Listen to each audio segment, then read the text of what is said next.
Cuando mi hijo me dijo que no pasaría Navidad conmigo porque los padres de su esposa eran más importantes, sentí que el piso se abría bajo mis pies. Pero cuando cerré sus cuentas bancarias, apareció en mi puerta a la mañana siguiente rogando. Lo que él no sabía es que yo tenía mucho más poder del que jamás imaginó. Sigue mi historia hasta el final y comenta la ciudad desde donde me estás viendo para saber qué tan lejos ha llegado mi relato. Esa mañana de diciembre, mientras preparaba tamales como cada año, esperando una llamada de mi único hijo para confirmar los detalles de la cena navideña, recibí un mensaje que cambiaría todo. Un mensaje frío, sin siquiera la decencia de una llamada. Las palabras todavía me queman cuando las recuerdo. No iría a cenar. No vendría con mis nietos. La familia de su esposa era su prioridad ahora. Punto final. Ninguna explicación adicional, ninguna disculpa. Como si los 35 años que dediqué a criarlo solo no significaran nada. Me llamo Dolores. Tengo 67 años y durante más de 3 décadas fui madre soltera. Cuando mi esposo murió en un accidente de trabajo, mi hijo Ricardo apenas tenía 2 años. No teníamos seguro, no teníamos ahorros, no teníamos nada más que las manos con las que trabajé hasta que me dolieron los huesos. Lavé ropa ajena hasta que mis manos se agrietaron. Cociné en casas ajenas mientras dejaba a mi hijo con vecinas. Vendí empanadas en la calle bajo el sol ardiente y la lluvia. Todo para que Ricardo tuviera lo que yo nunca tuve. Le pagué escuela privada limpiando las mismas aulas donde él estudiaba. Cuando sus compañeros llegaban en autos del año, yo llegaba con mi cubeta y trapeador, pero mantenía la frente en alto porque sabía que le estaba dando un futuro. Nunca le faltó nada, nunca. Cuando quiso estudiar ingeniería, trabajé doble turno para pagarle la universidad. Cuando se graduó, vendí las pocas joyas que me quedaban de mi madre para ayudarlo con el enganche de su primer auto. Cuando conoció a Vanessa, hasta me alegré pensando que por fin tendría una familia completa. Vanessa venía de una familia acomodada. Su padre tenía negocios de importación. Su madre nunca había trabajado un día en su vida. Desde el principio noté cómo me miraba. Esa mirada que conocemos las mujeres como yo. Esa mirada que dice que no eres suficiente, que no perteneces, que eres un recordatorio incómodo de la pobreza que su esposo dejó atrás. Pero me tragué mi orgullo. Sonreí en la boda aunque me sentaron en una mesa al fondo, lejos de la familia. Sonreí cuando nació mi primer nieto y apenas me dejaban cargarlo. Sonreí cuando se mudaron a una casa grande en un barrio residencial y mi pequeño departamento de 2 habitaciones de repente se volvió vergonzoso para ellos. Ricardo cambió. El niño que corría a abrazarme cuando llegaba cansada del trabajo se convirtió en un hombre que cancelaba almuerzos conmigo porque tenía compromisos con los suegros. El hijo que me llamaba todos los días ahora respondía a mis mensajes con monosílabos. Las visitas se espaciaron. Primero cada semana, luego cada 15 días, luego una vez al mes, hasta que prácticamente desaparecieron. Pero yo seguía siendo la abuela útil, la que cuidaba a los niños cuando ellos querían salir de viaje, la que aparecía cuando necesitaban algo, la que siempre decía que sí. Hace 3 años, cuando Vanessa quiso poner su negocio de decoración de eventos, Ricardo vino a pedirme ayuda. Necesitaban capital inicial. Yo tenía algunos ahorros, el dinero que había juntado limpiando casas durante años, mi fondo para emergencias. Me dijo que era una inversión, que me pagarían con intereses. Le creí. Le di casi todo lo que tenía. Firmamos papeles que él mismo redactó. Nunca vi un peso de regreso. Cada vez que preguntaba había una excusa. El negocio apenas estaba despegando. Había gastos inesperados. Pronto me pagarían. Las promesas se volvieron vagas, luego molestas, luego desaparecieron por completo. Pero seguí siendo la buena madre, la que no reclama, la que entiende, la que siempre está disponible. Cuidé a mis nietos cuando Vanessa expandió el negocio. Los recogía de la escuela, les hacía de comer, les ayudaba con la tarea. Los llevaba al parque mientras ella atendía eventos en salones elegantes donde yo nunca sería invitada. Y cuando me enfermé el año pasado, cuando tuve que operarme de la vesícula, Ricardo vino al hospital una sola vez. Una vez en 10 días de recuperación, Vanessa ni siquiera apareció. Los meses previos a esa Navidad fueron especialmente difíciles. Yo había notado el distanciamiento, pero lo atribuía al estrés, al trabajo, a la vida ocupada que llevaban. Organizaba almuerzos familiares que cancelaban a último momento. Compraba regalos para mis nietos que apenas recibían un gracias distraído. Llamaba y mis llamadas iban directo al buzón. Pero me aferraba a la esperanza de que en Navidad, nuestra tradición sagrada, todo sería diferente. Que nos reuniríamos como familia alrededor de la mesa, como siempre habíamos hecho. Incluso compré regalos con meses de anticipación. Gasté más de lo que debía en juguetes para mis nietos, en un reloj elegante para Ricardo, en un perfume caro para Vanessa. Los envolví con cuidado, con papel brillante y moños perfectos. Planifiqué el menú: romeritos, bacalao, pavo, ponche, buñuelos, todo lo que a Ricardo le gustaba desde niño. Limpié mi departamento hasta que brilló. Puse el arbolito con las esferas que habíamos coleccionado juntos a través de los años. Cada adorno tenía una historia, un recuerdo de cuando éramos solo él y yo contra el mundo. El mensaje llegó el 20 de diciembre, frío como el hielo. Ni siquiera tuvo la decencia de llamarme. Las palabras exactas todavía las tengo grabadas en la memoria. Mamá, este año pasaremos Navidad con los papás de Vanessa. Ellos están mayores y es importante para ella. Espero que entiendas. Nos vemos después. Leí ese mensaje 10 veces, 20 veces, esperando que dijera algo diferente cada vez que lo abría. Pero las palabras permanecían iguales, hirientes en su indiferencia. Le respondí con calma, preguntándole si podíamos al menos vernos el día 25 en la tarde, o el 26, o cualquier día durante las fiestas. Pasaron horas antes de que respondiera. No creo que se pueda, mamá. Tenemos muchos compromisos. Mejor dejamos algo para enero. Compromisos. Esa palabra resonó en mi cabeza. Yo no era un compromiso, yo era su madre, la mujer que sacrificó su juventud, su salud, sus sueños para que él tuviera los suyos. Llamé. No contestó. Volví a llamar. Nada. Le escribí preguntando por mis nietos, si al menos podía verlos para darles sus regalos. La respuesta fue peor que el silencio. Vanessa me contestó desde el teléfono de Ricardo. Doña Dolores, los niños están muy ocupados con actividades. Mejor guardamos eso para otro momento. No queremos alterarles su rutina. Doña Dolores. Ni siquiera el respeto de llamarme por mi nombre o reconocerme como la abuela. Como si fuera una extraña. Una molestia. Esa noche no dormí. Me quedé sentada en mi pequeña sala, mirando el arbolito navideño, los regalos cuidadosamente envueltos, la mesa que había comenzado a preparar. Y por primera vez en mi vida, sentí algo más fuerte que la tristeza. Sentí rabia. Una rabia profunda que comenzó en mi estómago y se extendió por todo mi cuerpo. No era justo. Después de todo lo que había dado, después de todo lo que había sacrificado, ni siquiera merecía una cena de Navidad con mi propia familia. Las semanas después del mensaje fueron como caminar en una niebla espesa. Pasé la Nochebuena sola en mi departamento, escuchando a las familias vecinas celebrar, los niños riendo, la música sonando. Calenté un pedazo de pavo que había comprado en el supermercado.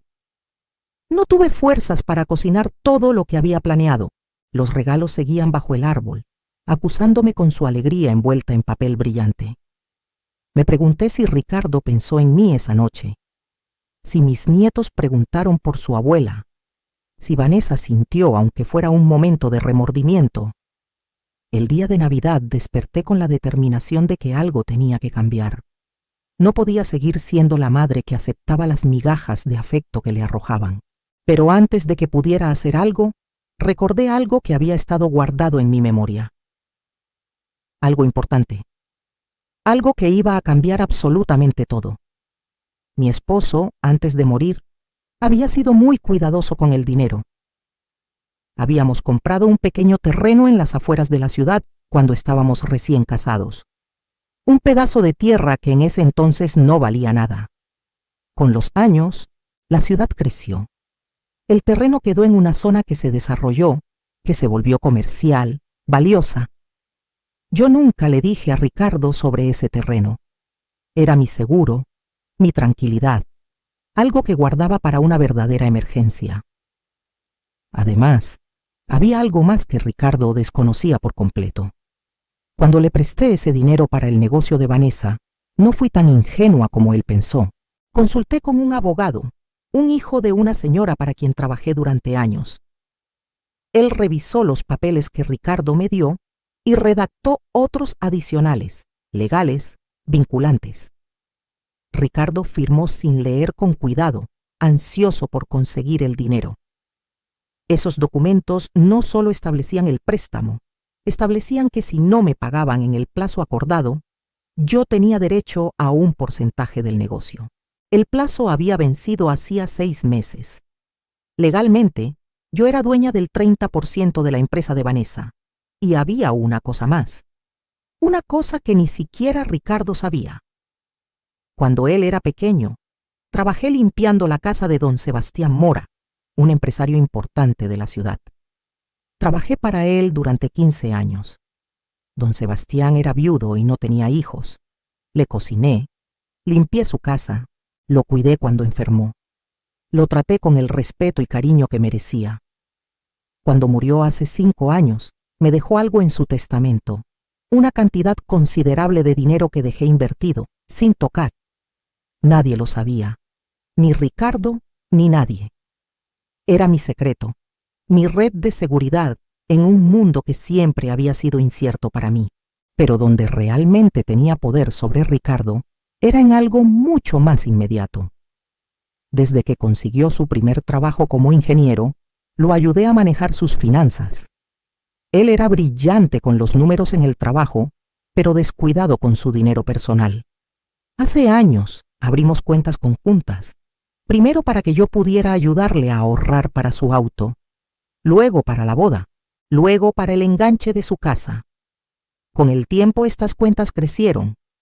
Ricardo depositaba su salario allí, pagaba sus gastos desde allí, pero nunca se molestó en quitar mi nombre.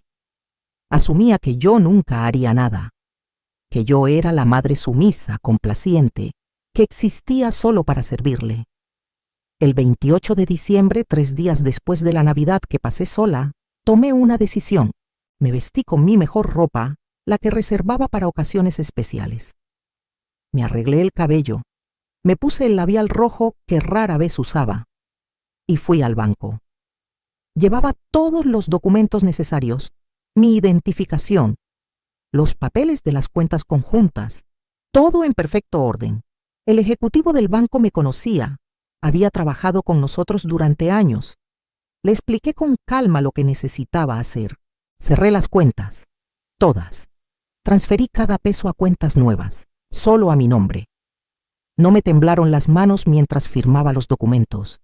No sentí culpa, sentí claridad. Ese dinero había sido ganado por mi hijo, sí, pero yo tenía todo el derecho legal de hacer lo que hice, y más que el derecho legal, sentí que tenía el derecho moral, el derecho de una madre que fue descartada, ignorada, tratada como si no importara. Ricardo había tomado tanto de mí a lo largo de los años. Era tiempo de que sintiera lo que se siente perder algo importante. No le dije nada. No le mandé mensaje ni llamé. Dejé que lo descubriera por sí mismo. Sabía que no tardaría mucho. Era fin de mes. Tenía pagos automáticos programados, la hipoteca, los servicios, las tarjetas de crédito. Todo rebotaría. Todo fallaría. Y entonces sabría que algo había cambiado. Que su madre, la mujer que podía ignorar y descartar, tenía más poder del que él jamás consideró. Esa noche dormí mejor de lo que había dormido en meses. No sentía ansiedad ni remordimiento. Sentí paz, una paz extraña, nueva, que venía de finalmente haber hecho algo por mí misma, de haber dicho basta de la única manera que sabía que él entendería. El dinero era lo único que parecía importarle ahora. Bien. Entonces aprendería esa lección de la manera difícil. La mañana del 29 de diciembre amaneció fría y gris. Yo estaba tomando mi café, tranquila en mi pequeña cocina, cuando escuché los golpes en la puerta. No eran toques educados, eran golpes desesperados, insistentes, furiosos. Sabía quién era antes de abrir. Respiré profundo, dejé que golpeara un poco más, tomé otro sorbo de café, que esperara, que sintiera la desesperación, que sintiera una fracción de lo que yo sentí cuando me descartó en Navidad. Cuando finalmente abrí la puerta, casi no reconocí a mi hijo. Ricardo estaba desaliñado, su cabello revuelto, ojeras profundas. Todavía traía la pijama bajo el abrigo. Se veía desesperado. Entró sin siquiera saludar, sin los modales que le enseñé. Mamá, ¿qué hiciste? No era una pregunta, era una acusación. ¿Qué hiciste con las cuentas? ¿Qué hiciste con mi dinero? Todo está bloqueado, todo. La hipoteca rebotó. Las tarjetas están declinadas. Vanessa está furiosa. ¿Qué demonios hiciste? Me quedé callada por un momento, solo mirándolo. Este hombre que había sido mi bebé, mi niño, mi razón de vivir. Este hombre que me había abandonado sin pensarlo 2 veces. Lo dejé que siguiera hablando, que se desahogara, que mostrara su verdadero rostro, y lo hizo. Me gritó. Me llamó irresponsable. Dijo que cómo me atrevía, que ese dinero era suyo, que yo no tenía derecho, que había arruinado su vida. En ningún momento preguntó cómo estaba yo. En ningún momento mencionó la Navidad. En ningún momento se disculpó. Cuando finalmente se quedó sin aliento, sin palabras, lo invité a sentarse. No quería. Estaba demasiado alterado, pero algo en mi tono, en mi calma, lo desconcertó. Se sentó en la orilla del sofá, como si estuviera listo para saltar en cualquier momento. Le serví café. No lo quería. Lo puse frente a él de todas formas. Y entonces comencé a hablar, con una voz tranquila que no reconocí como mía. Ricardo, dije. Las cuentas eran conjuntas. Estaban a mi nombre también. Tenía todo el derecho de cerrarlas. Pero tratemos esto como una conversación de negocios, ya que aparentemente eso es lo único que te importa ahora. Se puso rojo. Comenzó a protestar. Levanté mi mano y por primera vez en su vida se calló cuando se lo pedí. Ahora me vas a escuchar, continué. Me vas a escuchar como nunca me has escuchado. Le recordé el dinero que le presté hace 3 años, los documentos que firmó, los documentos que establecían no solo el préstamo, sino las consecuencias de no pagarlo. Su cara palideció. Claramente no recordaba o nunca leyó las cláusulas completas. Le expliqué que legalmente yo era dueña de una parte significativa del negocio de su esposa, que podía, si quería, hacer valer esos derechos, que podía complicarles la vida de maneras que él ni siquiera imaginaba. Pero hay más, dije. Le hablé del terreno. Sus ojos se abrieron. No sabía nada de eso. El terreno que tu padre y yo compramos cuando tú eras bebé. El terreno que ahora vale una fortuna porque está en zona comercial. El terreno que pensaba dejarte en herencia, pero que ahora estoy considerando vender para asegurar mi propia vejez, porque claramente no puedo contar con que mi hijo me cuide. Se quedó sin palabras.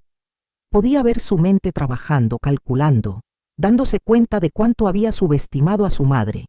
Y finalmente le hablé de don Sebastián, de la herencia que me dejó, del dinero que tenía invertido, del hecho de que yo no era la mujer pobre y dependiente que él asumía, que yo tenía recursos, que yo tenía opciones, que yo no necesitaba las migajas de atención que él me arrojaba. Con cada revelación, lo veía encogerse más. El hombre arrogante que había entrado a mi casa exigiendo explicaciones se estaba convirtiendo en el niño asustado que solía correr a mis brazos cuando tenía miedo. Mamá, finalmente dijo, su voz quebrada. Yo no sabía nada de esto. ¿Por qué nunca me dijiste? Me reí, una risa sin humor.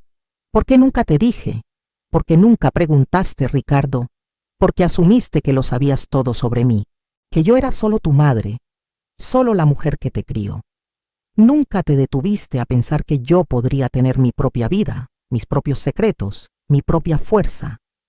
Me viste como alguien de quien tomar, pero nunca como alguien a quien valorar. Se derrumbó entonces. Comenzó a llorar, a disculparse, a decir que había sido un tonto, que Vanessa lo había influenciado, que los padres de ella siempre organizaban cosas y él se sentía obligado a ir, que no quiso lastimarme, que me amaba, que lamentaba todo. Las palabras brotaban de él como un río, y una parte de mí, la parte que había sido madre durante 35 años, quería abrazarlo. Quería decirle que todo estaba bien, quería perdonarlo y olvidar todo, pero no lo hice, porque sabía que si cedía ahora, nada cambiaría realmente.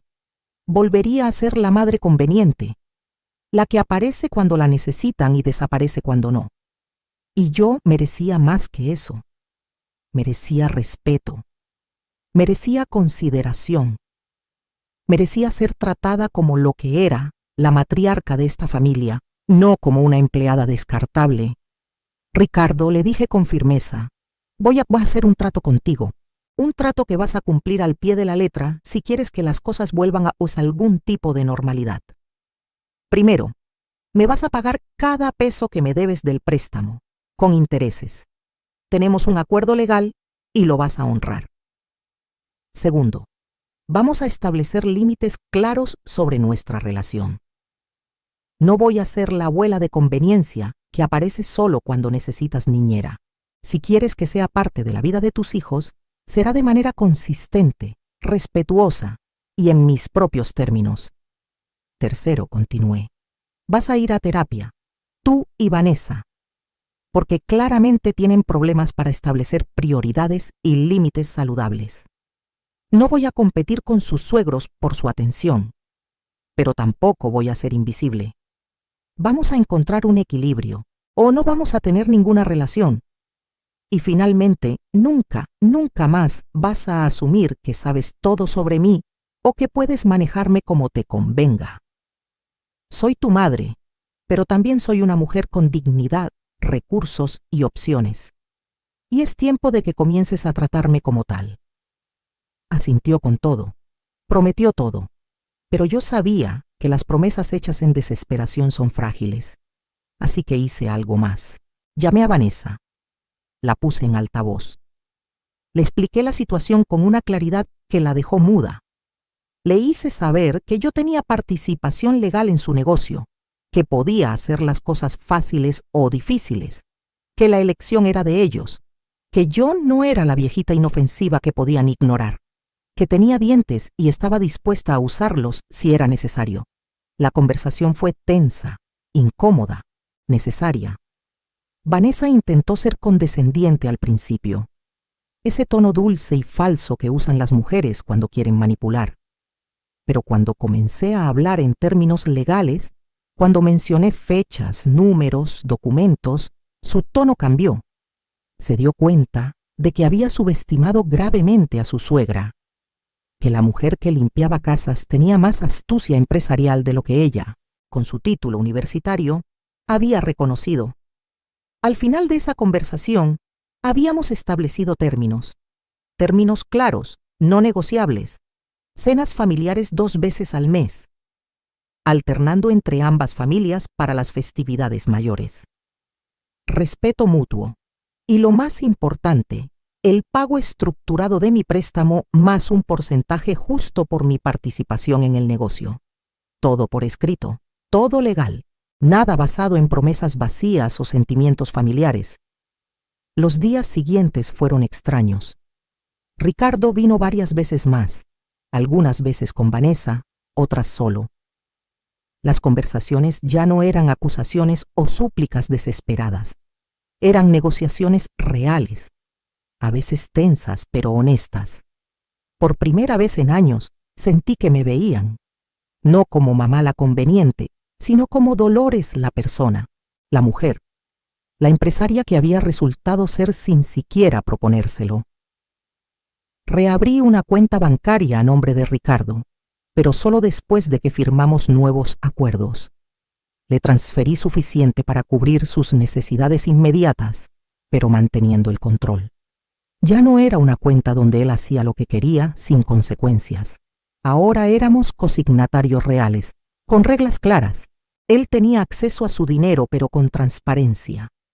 Tenía que compartir estados de cuenta. Tenía que demostrar responsabilidad. No porque yo quisiera controlarlo, sino porque había ganado mi desconfianza y tenía que trabajar para recuperarla. El mes de enero fue revelador.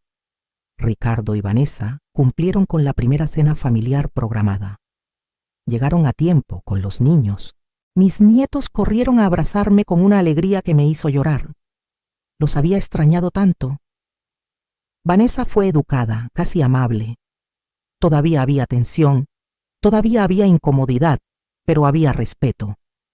Un respeto que se había ganado a través de límites firmes, no de súplicas o sacrificios. Durante la cena, observé a mi hijo. Realmente lo observé. Vi al hombre en el que se había convertido, con todos sus defectos y virtudes. Vi cómo Vanessa lo influenciaba, sí, pero también vi que él había tomado sus propias decisiones. Decisiones de alejarse de mí, de priorizarse a sí mismo, de olvidar de dónde venía. Pero también vi arrepentimiento genuino. Vi a alguien que estaba tratando torpemente de rectificar. En febrero me hicieron un pago sustancial, la primera parte de lo que me debían. Vanessa personalmente trajo el cheque. Se sentó conmigo, me mostró los libros del negocio, me explicó cómo iba todo. Me trató como la socia que legalmente era. Fue extraño este nuevo rol, pero también fue empoderador. Me di cuenta de que tenía buen ojo para los negocios. Hice sugerencias. Algunas las tomaron. El negocio mejoró. Para marzo había vendido el terreno. No por necesidad, sino por decisión estratégica. Un desarrollador ofreció una cantidad obscena. La tomé. Invertí la mayor parte. Guardé algo para disfrutar. Por primera vez en mi vida, tenía seguridad financiera real. No dependía de nadie. No necesitaba las migajas de nadie. Era libre. Con esa libertad vino claridad. Me inscribí en clases de pintura, algo que siempre quise hacer, pero nunca tuve tiempo ni dinero. Conocí a otras mujeres de mi edad, mujeres con historias similares, mujeres que habían sacrificado todo por sus familias y ahora estaban reclamando sus propias vidas. Formamos un grupo, nos apoyábamos, nos reíamos, planeábamos viajes. Yo, que nunca había salido de mi ciudad, comencé a soñar con conocer la playa, las montañas, otros países. Ricardo y yo encontramos un nuevo ritmo. Ya no era la relación de antes, donde yo daba y daba sin recibir. Ahora era más equilibrada. Él llamaba regularmente. Las visitas eran consistentes. Mis nietos pasaban fines de semana conmigo. Les enseñaba a cocinar las recetas de mi madre. Les contaba historias de cuando su papá era niño. Les mostraba que su abuela no era solo la viejita que los cuidaba, era una mujer con historia, con fuerza, con valor. Vanessa y yo nunca seríamos amigas íntimas, pero desarrollamos un respeto mutuo. Ella era buena en lo suyo. Yo le di crédito por eso. Y ella comenzó a reconocer que yo no era la amenaza que pensaba, que podíamos coexistir, que sus padres podían ser importantes sin que yo fuera insignificante, que el amor no es un pastel donde si alguien toma un pedazo grande, otros quedan con menos. El amor se multiplica cuando se da correctamente. Para la Navidad siguiente, todo era diferente. Celebramos en mi casa la víspera. Fue pequeño, íntimo, perfecto. Mis tamales, mi ponche, mi árbol con las esferas llenas de recuerdos. Ricardo me ayudó en la cocina como cuando era niño. Vanessa puso la mesa con una elegancia que admiré. Mis nietos corrían por el departamento con una alegría que llenaba cada rincón. Y cuando nos sentamos a cenar, Ricardo levantó su copa.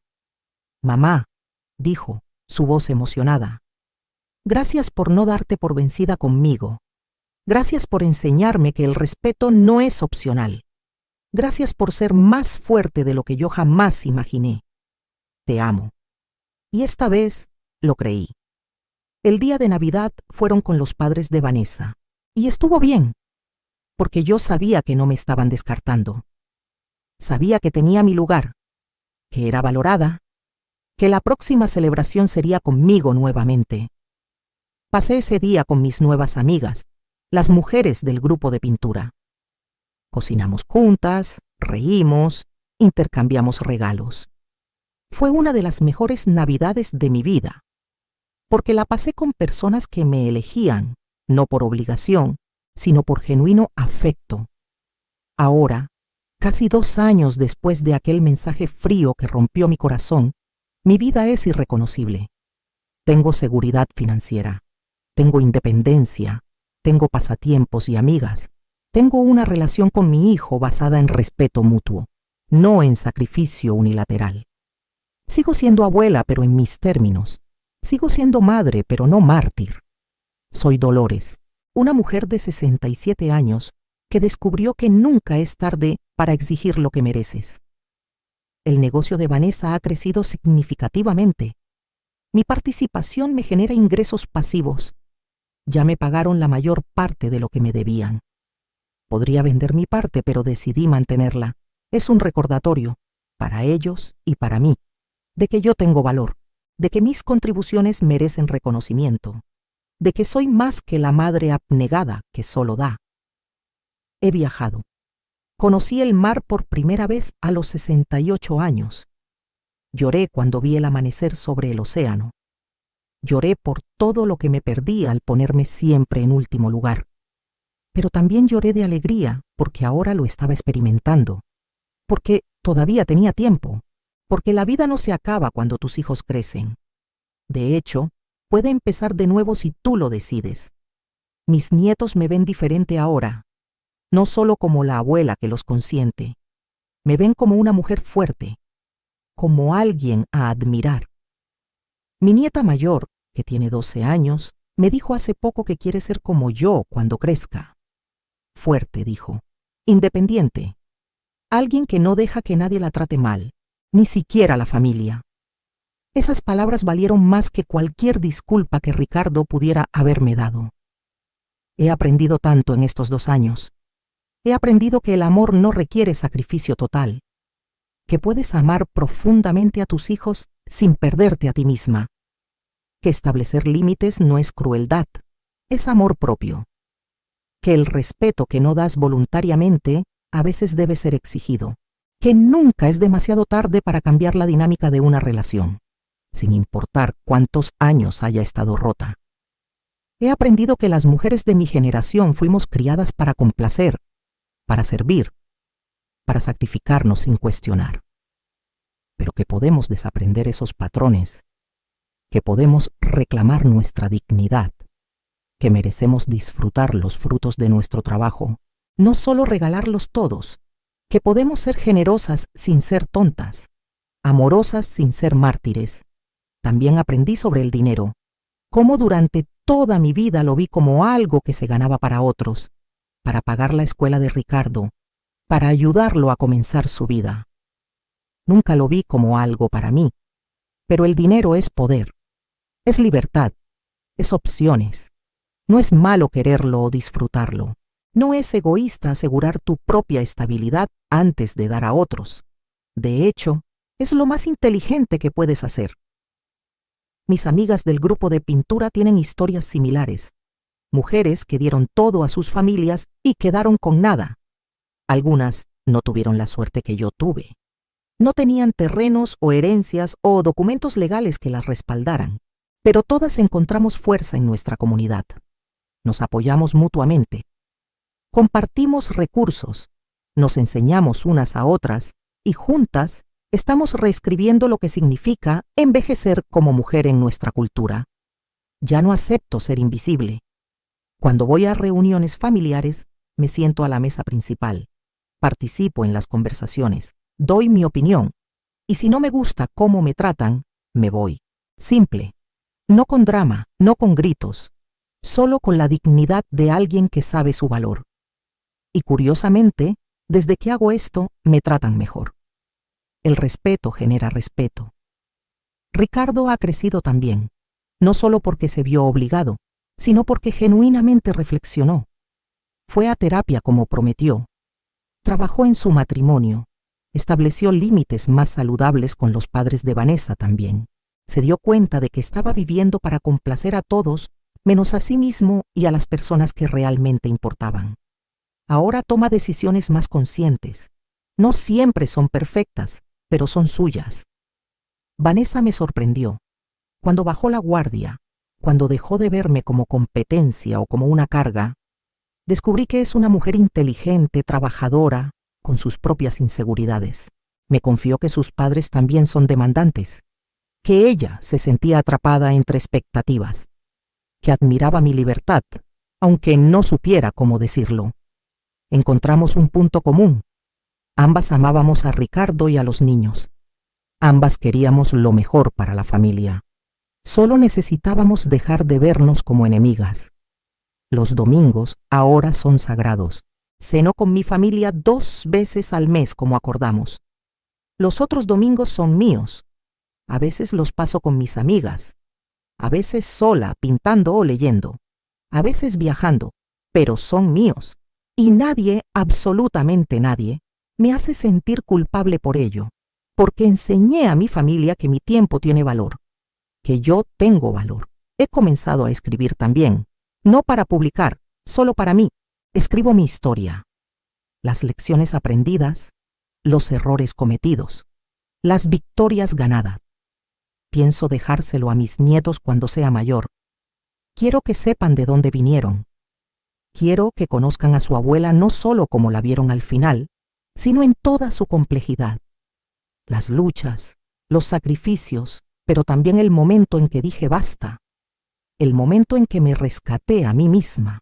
Si pudiera hablarle a mi yo de hace 2 años, a esa mujer rota que recibió ese mensaje frío en diciembre, le diría que se prepare, que el dolor que siente ahora se convertirá en su mayor maestro, que la traición la despertará a una vida que no sabía que podía tener, que no está sola, aunque se sienta así, que es más fuerte de lo que cree, que merece más de lo que está recibiendo y que tiene el poder de cambiarlo todo si solo se atreve a actuar. A todas las mujeres que están escuchando mi historia, las que se ven reflejadas en mi experiencia, quiero decirles esto. No importa cuántos años tengan, no importa cuánto hayan dado, no importa cuán perdidas se sientan, nunca es tarde para exigir respeto, nunca es tarde para establecer límites, nunca es tarde para vivir para ustedes mismas. Sus hijos sobrevivirán sin su sacrificio constante. De hecho, estarán mejor, porque les enseñarán la lección más importante de todas, que deben tratarlas con dignidad. No estoy diciendo que dejen de amar a sus familias. No estoy diciendo que sean egoístas o crueles.